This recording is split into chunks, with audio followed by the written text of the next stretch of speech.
লেবু চাষ একটি লাভজনক চাষ। আমি মেয়ার জাতের লেবু চাষ করে লাভবান হয়েছি।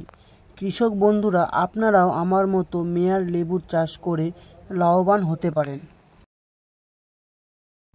একটি মেয়ার জাতের লেবু গাছ বেড়ে উঠতে 6 থেকে 7 মাস সময় নেয় ও সেই গাছটিতে 9 থেকে 10 মাসের মধ্যে ফল হতে শুরু করে।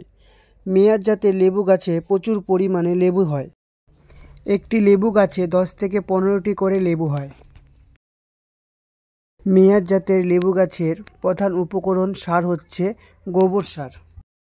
কৃষক বন্ধুরা, আপনারা যদি আরও নতুন নতুন চাষবাসের ক্ষেত্রে জানতে চান তাহলে অবশ্যই আমার এই কৃষক বন্ধু চ্যানেলটি সাবস্ক্রাইব করে রাখবেন।